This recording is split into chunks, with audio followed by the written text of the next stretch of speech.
Une opinion estime que vous êtes essoufflé après la prise du Nord et Sud Kivu. Il n'y a pas d'avancée. Vous êtes essoufflé. Vous restez ici ou bien vous allez avancer? Oui, je comprends. C'est effectivement une certaine opinion qui exprime, pour eux, c'est une façon d'exprimer une sorte de désespoir. Parce que ce qui est sûr, l'Alliance Fleuve Congo AFC M23 est aujourd'hui attendue partout. L'Alliance Fleuve Congo M23 aujourd'hui constitue l'espoir du Congo. Devant cette racaille qui s'est installée, cette dictature, ces voleurs, ils n'ont pas d'espoir. Ils ont vu en l'avancée de l'Alliance Fleuve Congo comme un espoir. Et à chaque fois qu'il y a un peu une sorte de relâchement ou comment, les gens, il y a une opinion qui peut penser que nous sommes essoufflés. C'est normal. Nous leur disons que nous avons notre plan et nous exécutons un plan. Et le plan n'a pour finalité qu'amener des changements, enlever la dictature, donner la dignité aux Congolais, régler les problèmes et résoudre les problèmes du Congo. Pas aller pleurnicher à gauche, à droite, pour dire que non, le salut du Congo viendra de nous-mêmes. Qu'ils nous attendent. Et nous les remercions pour l'espoir qu'ils mettent à nous. Mais surtout, nous remercions les mamans et les papas qui dorment à genoux pour prier pour nous. Ayant compris que non, c'est l'alternative. Et désormais, celle qui vient de l'Est, à partir de l'Alliance Fleuve Congo AFC M23. L'accord des principes en vue, RDC-Rwanda, les négociations de Doha, médiation de l'Union africaine. Quel avenir si vous continuez à réclamer le départ de Félix Tshisekedi? C'est quoi les enjeux de l'accord à venir? Une transition? Partage du pouvoir? Des postes? Bon, tu as dit tellement de choses. C'est ça, malheureusement. C'est un panier à crabe, également. Je reconnais ce que je constate comme vous. C'est que aujourd'hui, il y a plusieurs initiatives. Devant la crise multiforme de notre pays, il y a plusieurs initiatives qui sont prises à gauche, à droite, au niveau interne. C'est la démarche initiée par l'Église catholique et l'Église protestante, nos pères spirituels. Oui, nous saluons cette démarche parce que pour nous, nous avons toujours pensé que la crise multiforme à laquelle fait face la RDC a d'abord une solution politique ou institutionnelle. Malheureusement, ceux qui sont de l'autre côté, Kinshasa, n'entendent que le langage des armes. Les autres initiatives se sont prises ou se prennent au niveau sous-régional. C'est le cas du processus de Luanda, le processus de Nairobi. Il y a un autre processus qui est désormais mis en place par l'EAC et SADC. Mais entre-temps, les nations, disons l'Union africaine, a désigné un médiateur à la personne de son Excellence Faure Gnassingbé et Adema, le président togolais. Mais il y a autant de facilitateurs qui sont désignés aussi dans la même démarche. Et la dernière initiative, ou les dernières initiatives, sont celles qui sont prises au niveau international. C'est le cas de Doha, c'est le cas de Washington. Bon, toutes ces initiatives ont la prétention de ramener la paix.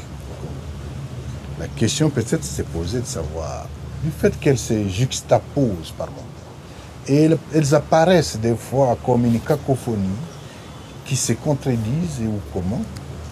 Mais l'essentiel, c'est l'élément paix qui est là-dedans. Et c'est ce qui nous intéresse.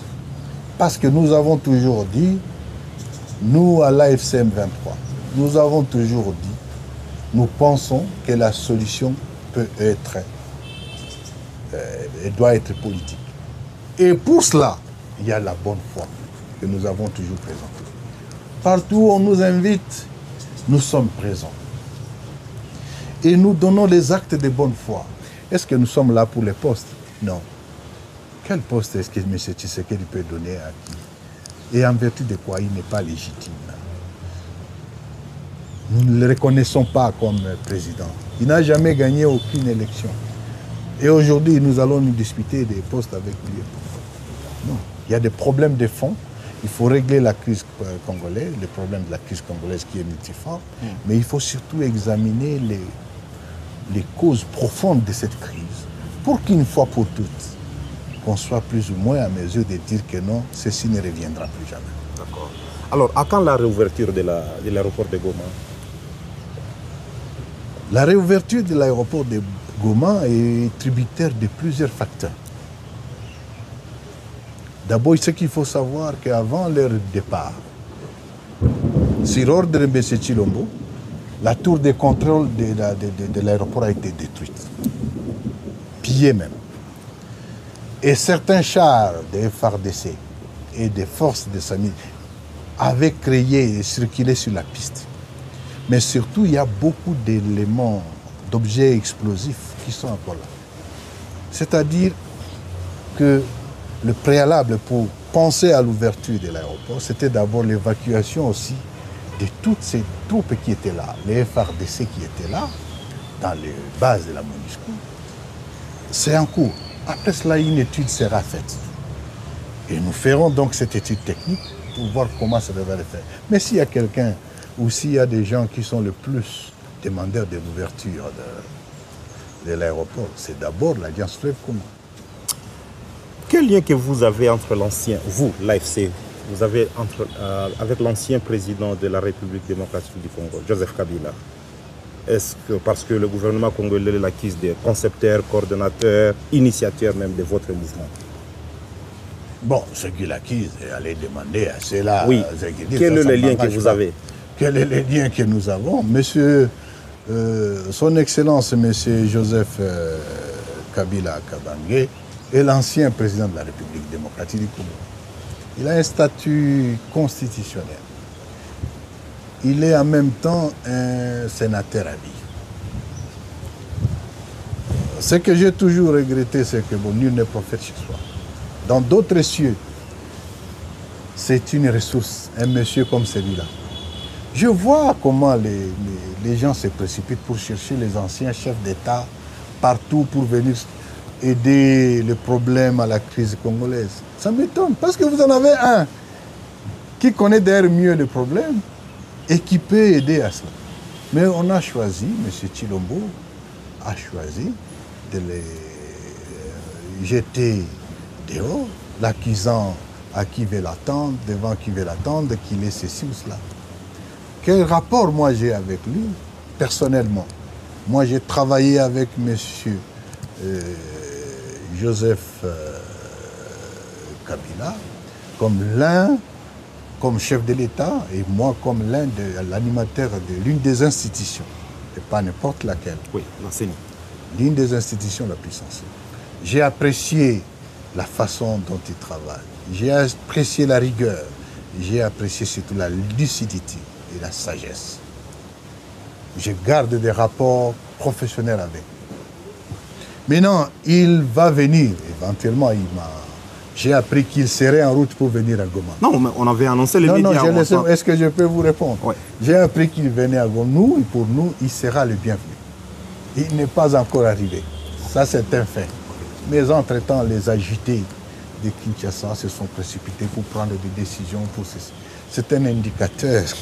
Il dit qu'on ne gère pas le pays avec les émotions, avec des sentiments. C'est tout simplement grave. Et c'est ça les indicateurs de la dictature qui est inacceptable. Quel rapport M. Tshisekedi, M. Kabila est avec nous? Vous le considérez comme un Congolais. Va-t-il venir ici? Je vais vous dire que non. Dès la prise de Goma et hommage à nos pères spirituels, les évêques catholiques et protestants sont arrivés à Goma. Ils m'ont béni, ils nous ont bénis. Ils ont béni cette terre, c'est le Congo. Et depuis, c'est des gens qui se bousculent. Les uns venant en clandestinité, d'autres venant publiquement. Même les gens du pouvoir arrivent ici. Vous ne savez peut-être pas. Lesquels? Bon, s'ils ne veulent pas que je dise qu'ils sont là, même les gens de l'Union sacrée, ils se bousculent ici, dans les Noirs. Alors, c'est la terre, c'est le Congo. Il sera le bienvenu dès qu'il va décider d'arriver. Là n'est pas le problème. Ok, d'accord. Je pose une question concernant le Rwanda. Oui, le Rwanda. Oui. On vous accuse d'être... Pourquoi seulement le Rwanda? Non, parce que c'est le Rwanda qui a été cité plusieurs fois par le gouvernement congolais, les Nations Unies. Vous recevez des munitions. Non, non, avant de citer du Rwanda, je vais répondre à la question. Oui. Et je devais d'abord, avant de parler du Rwanda, je voudrais vous dire qu'au Congo, le Burundi est au Congo. Ok? J'espère que tu vas me poser des questions sur tous ces pays. L'Ouganda est au Congo. Du Grand Nord, Kivu, jusqu'à Nituri. C'est l'Ouganda qui est là-bas, c'est l'armée ougandaise. Les instructions pour la gestion administrative et tout ça vient de l'Ouganda. Les Congolais n'en parlent pas. Les Sud-Africains sont au Congo. Les Tanzaniens sont au Congo. Les Malawites sont au Congo. Les FDLR sont ici. Les EDF, ils sont au Congo. Les forces négatives de tous les pays de la sous-région sont au Congo. Et tout ça à cause de quoi? C'est l'absence d'État. Lorsqu'il n'y a pas d'État, c'est la jungle. Et lorsqu'il y a la jungle, tous les bandits des autres États, là où il y a les États, viennent se réfugier là où il y a la jungle. Et ça, c'est M. Tshilombo, l'incompétent, qui n'a pas compris en occupant les fonctions qu'il occupe, il devait bien construire les FARDC et défendre l'intégrité du territoire. Revenons maintenant au Rwanda, parce que vous vouliez poser la question sur un probable ou un éventuel soutien du Rwanda. Oui, est-ce que vous aurez le soutien militaire, idéologique du Rwanda? Je ne vois pas ce soutien. Quand je t'ai parlé ici des problèmes congolais, les détournements qui se font à Kinshasa, la saleté qu'il y a aujourd'hui dans la ville de Kinshasa, les embouteillages que le ne sait pas gérer dans la ville de Kinshasa, quand je t'ai parlé de la mauvaise gouvernance, quand je t'ai parlé qu'il y a des Congolais qui sont stigmatisés, qui sont brimés, qui refusent, ce n'est pas un problème du Rwanda. Mais non, il faut peut-être dire que non, nous nous battons pour les problèmes congolais. Nous sommes des Congolais. Mais je dois avouer que parmi nous, il y a des Congolais qui sont rwandophones, qui parlent le Kinyarwanda comme leur langue maternelle. Je ne sais pas ta langue maternelle, c'est quoi? Moi, c'est du Maniema, Kibombo. Toi, Kikusu. Non, je te dis la langue maternelle. Kikusu. Kikusu. Ouais. Oui. Nos compatriotes de Rutshuru, de Nyiragongo, de Masisi et du Haut-Plateau à Fizi. Leur langue maternelle, c'est Kinyarwanda. Donc tous ces problèmes-là, tous ces Congolais-là, dès qu'on voit quelqu'un qui parle Kinyarwanda, on dit qu'il est... Non, nous n'avons pas de soutien rwandais. Mais entre-temps, il faut aussi vous poser la question. Parce qu'il y a tous ces autres pays qui sont là parce que leurs bandits sont ici au Congo. Et vous l'avez aussi, M. Tshilombo l'a dit, et il continue à le dire, que son objectif premier était de déstabiliser le régime de Kigali. Que le régime de Kigali ait pris ses dispositions pour se prévenir de cette menace. Moi, je n'en sais rien. Nous, on n'a pas le soutien rwandais. Nous luttons pour le problème congolais. Et nous sommes des Congolais.